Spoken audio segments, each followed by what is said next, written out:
सो आज की वीडियो में हम स्टार्ट करने जाने वाले हैं एक्सरसाइज 5.2 का क्वेश्चन नंबर 14। एक्सरसाइज 5.2 का क्वेश्चन 14। चलो तो क्या है क्वेश्चन, हाउ मैनी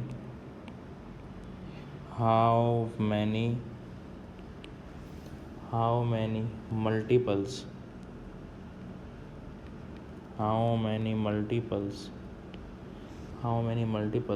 ऑफ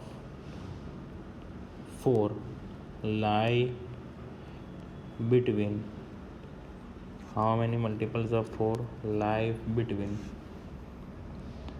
10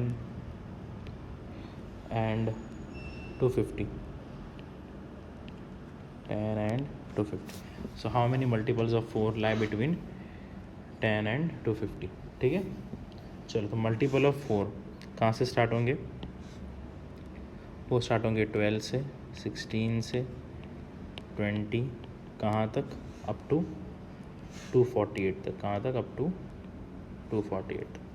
चलो तो यहाँ पे ए क्या हो गया अपना 12, डी क्या होगा second term minus first term, और वो 4 ही रहेगा कांस्टेंट। ठीक है, चलिए लास्ट टर्म मिल गया अपने को टी एन बराबर 248। चलो तो मैं नंबर ऑफ टर्म्स फाइंड करना है। So T N equals to A plus N minus 1 into D, that is 248 equals to 12 plus N minus 1 into 4। चलो 248 में से हम 12 माइनस करेंगे, कितना बचेगा 236 equals to N minus 1 to 4। चलिए तो N minus 1 equals to 236 by 4, that is 59। तो एन की वैल्यू क्या हो गई 60। मतलब 10 से लेके 250 के बीच में कितने नंबर ऑफ टर्म्स होंगे जो मल्टीपल ऑफ 4 है? 60। ठीक है, 60। चलिए आगे बढ़ेंगे, क्वेश्चन नंबर 15 करेंगे। ठीक है, तो क्वेश्चन नंबर 15 क्या करेंगे? Question number 15। चलिए तो क्वेश्चन नंबर 15 करेंगे। For what value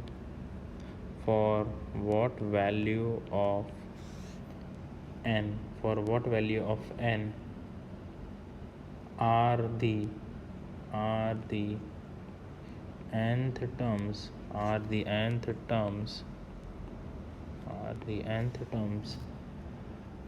of two APs 63, 65, 67 and 3, 10, 17 are equal। ठीक है ना, चलिए तो अभी देखते जाएंगे। यहाँ पे हमारे पास जो पहला सीरीज़ है वो क्या है 63, 65, 67। ठीक है, ये पहला एपी है हमारे पास 63, 65, 67 दूसरा। ठीक है ना, चलो तो इसमें ए क्या हो जाएगा अपना, इसमें ए क्या हो गया 63 और डी क्या हो गया second term minus first term, that is 2। ठीक है, चलिए तो इसका ए एन ढूंढ निकालेंगे। A plus N minus 1 into D, that is 63 plus N minus 1 into 2। ठीक है, दूसरा ए पी क्या है हमारे पास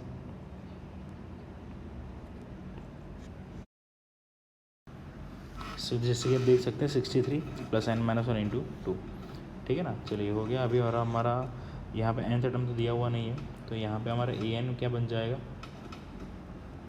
यहाँ पे हमारा ए एन क्या बन जाएगा। चलो इसको ऐसे रहने दें, इसको कुछ चेंज नहीं करते। ठीक है ना, इसको ऐसे रहने दें। दूसरा जो सीरीज़ दिया है हमको यहाँ पे वो है 3, 10, 17, 3 10 17, ठीक है। चलो उसमें ए क्या है, ए है 3, डी क्या है second term minus first term that is 7, तो ए एन क्या होगा यहाँ पे,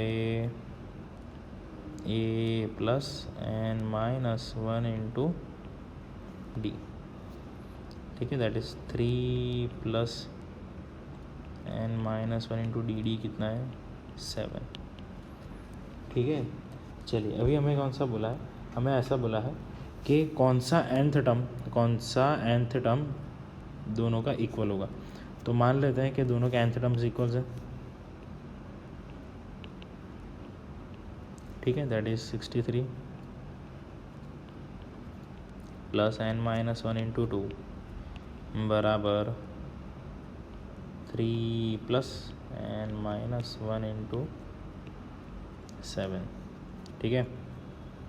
चलो भैया, तो ये 3 को ले जाएंगे, चलो 63 plus 2n minus 2, 3 plus 7n minus 7, 61 plus 2n 7n minus 4, इसको ले जाएंगे यहाँ पे, इसको ले जाएंगे यहाँ पे, 65 इक्वल्स टू 5n, तो n क्या हो गया 13, दोनों के 13 टर्म्स इक्वल होंगे। 13th टर्म जो होगा दोनों का कैसा होगा इक्वल, दोनों का 13th टर्म कैसा होगा इक्वल, ठीक है। आई होप आपको समझ आ रहा है, ठीक है ना। चलिए तो क्वेश्चन 15 हमने कर लिया है, आगे बढ़ते हैं क्वेश्चन नंबर 16 की तरफ, ठीक है। आगे बढ़ते हैं क्वेश्चन नंबर 16 की तरफ।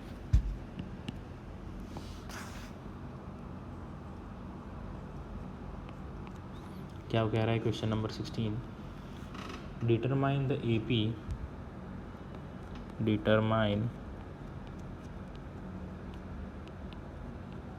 AP, determine the AP whose third term is 16, whose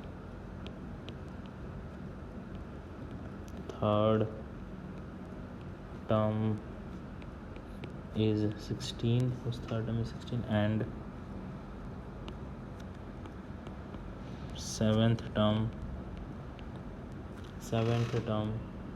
exceeds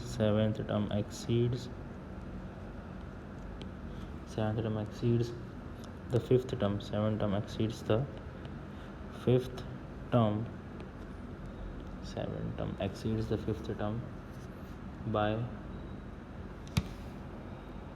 12,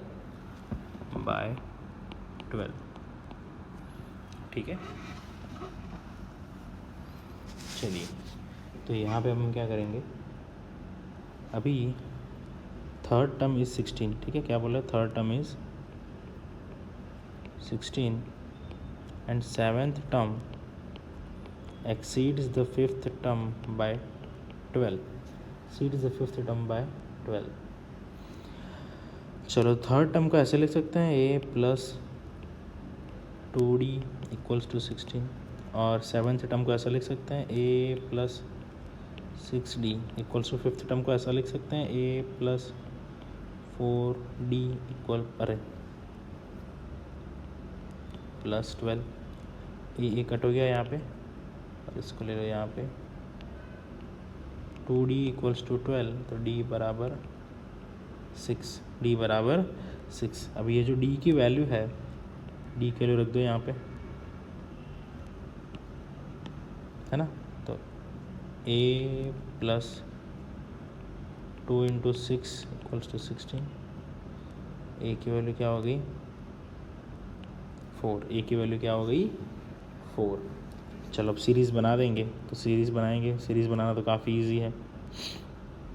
series कैसे बन जाएगा, 4 उसमें 6 ऐड करो, 10 उसमें 6 ऐड करो, 16 6 ऐड करो, 22, ठीक है। तो ये आपका बन गया AP, ये आपका अरिथमेटिक प्रोग्रेशन बन गया, ठीक है। चलिए 16th क्वेश्चन भी हो गया, अब हम करेंगे 17th question.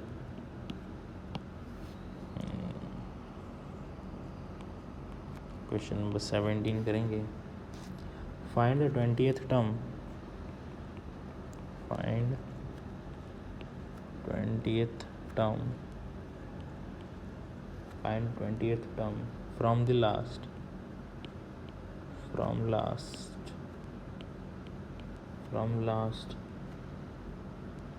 of AP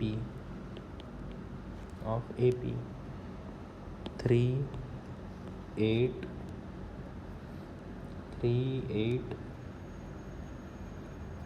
13 253 3 8 13 253 okay 3 8 13 253 3 8 13 253 चलो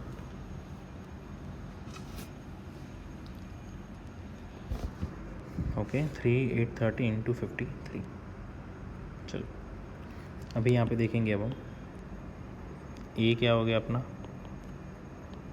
3 डी क्या हो गया है second term minus first term that is 5 second term minus first term that is 5 ठीक है 20th टर्म ढूंढना है पीछे से। चलो तो एक काम करेंगे अब हम क्या करेंगे सीरीज़ को उल्टा कर देंगे। क्या करेंगे सीरीज़ को उल्टा कर देंगे सीरीज़ बना देंगे 253 है ना 253 फिर बताओ क्या होगा 253 अब 2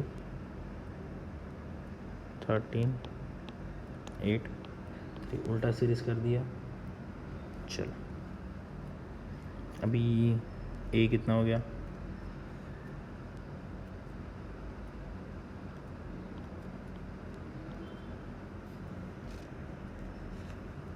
ए कितना हो गया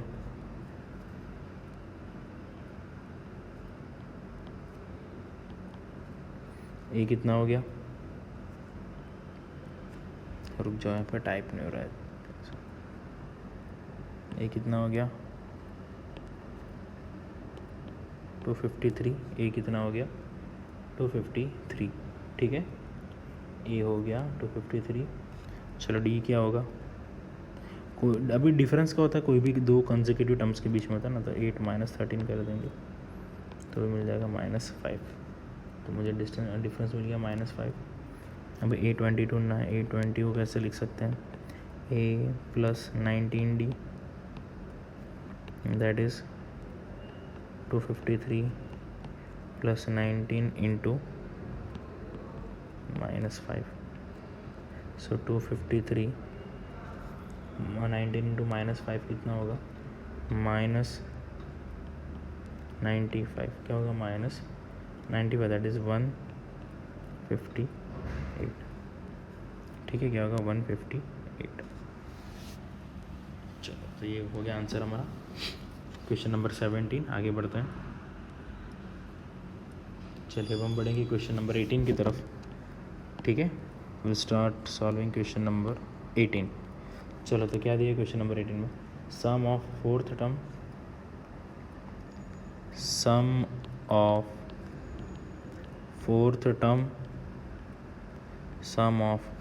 term and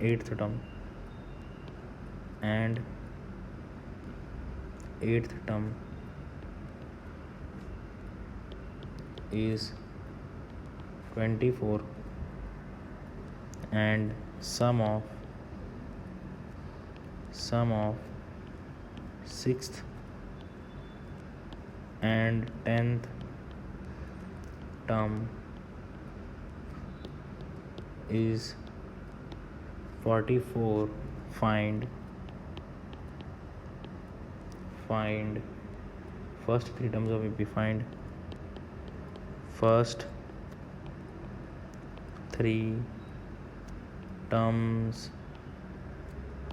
of AP. Find first three terms of AP. Find first three terms of AP. ठीक है चलिए तो पहले क्या बोला अपने को फोर्थ टर्म और एट्थ टर्म का टोटल कितना 24 ठीक है। फोर्थ टर्म को ऐसा लिख सकते हैं A + 3D। एट्थ टर्म को ऐसे लिख सकते हैं A + 7D।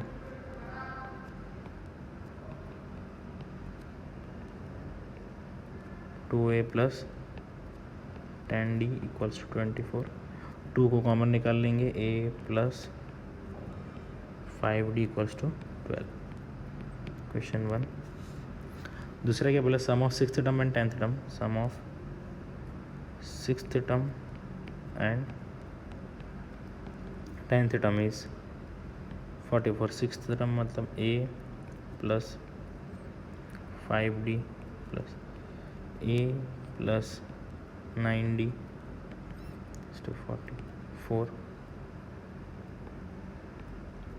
2a plus 14d equals to 44, 2 common निकाल लेंगे, a plus 7d equals to 22। Elimination method use करेंगे, a plus 5d equals to 12, a plus 7d equals to 22, minus minus minus, ये cancel, minus 2d equals to minus 10, so d equals to 5, d कितना आ गया 5, ठीक है। चलो कोई भी एक इक्वेशन में रख देंगे, चलो तो a plus 5 into 5 equals to 12, 12 minus 25, a का वैल्यू कितना हो गया -13, a का वैल्यू कितना हो गया -13। चलो तो सीरीज़ बन जाएगा आराम से, -13 उसमें 5 ऐड करो, -8 उसमें 5 ऐड करो, -3, आगे पहले 3 टर्म, ठीक। चलिए तो अब हम स्टार्ट करेंगे क्वेश्चन नंबर 19, ठीक है। क्या स्टार्ट करेंगे, question number 19, okay. So in question number 19, Shubha Rao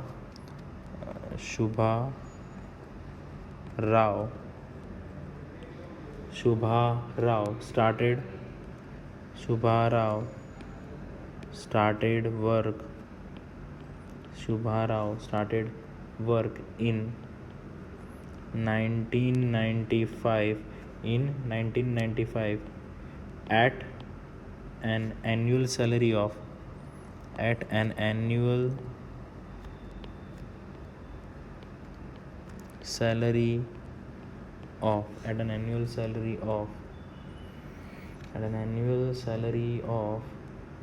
₹5,000,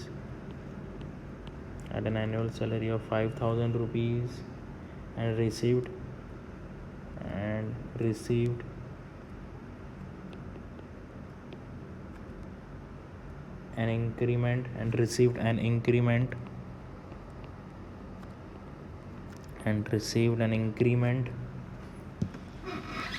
received an increment of ₹200 each year, in which year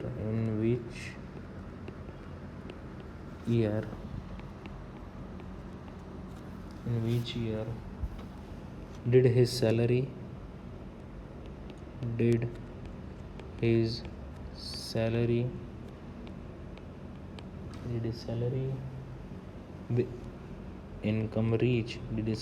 income reach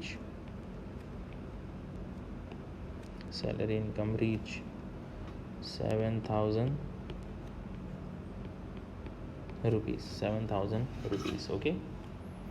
चलो अब सैलरी स्टार्ट कहाँ से हो रही है, 5,000 से, कहाँ से 5,000, फिर इंक्रीमेंट कितना होगा, दूसरे साल सैलरी कितनी होगी 5200, तीसरे साल सैलरी कितनी होगी 540, कब तक जाना है हमें 7,000 तक। तो फर्स्ट टर्म मिल गया हमको 5,000, ठीक है। कॉमन डिफरेंस कितना है 200 का, और लास्ट टर्म क्या है 7,000। चुपचाप फॉर्मूला लगा देंगे, TN equals to A plus N-1 into D, ठीक है ना, A plus N-1 into D। चलो that is 5,000 plus n-1 into D कितना 200, nth टर्म 7000, इसको ले लेंगे यहाँ पे, हो गया 2000 equals to n-1 into 200, 0 0 cut 0 0 cut 2 1 जा 2 10 जा, सो 10 इक्वल्स टू n-1, तो n की वैल्यू क्या होगी 11। 11 साल के बाद उसकी सैलरी कितनी हो जाएगी 7000, कितनी हो जाएगी 7000, ठीक है। चलिए अब हम करेंगे क्वेश्चन नंबर 20, ठीक है। Now will do question number 20।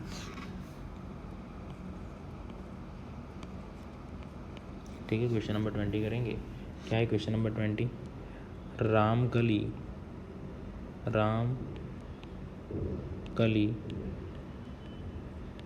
saved rupees 5, Ramkali saved rupees 5 in the first week,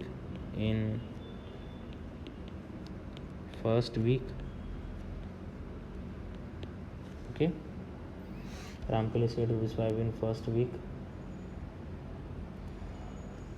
and then increased her weekly savings, and then increased her weekly savings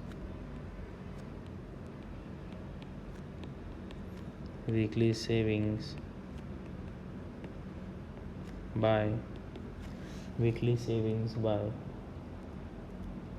1.75 rupees.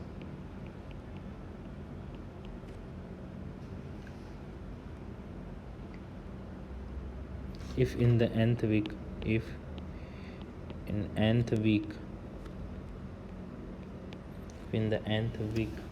her weekly savings become her weekly savings become 20.75, find n। क्या find करना है? Find n, ठीक है, find n। चलो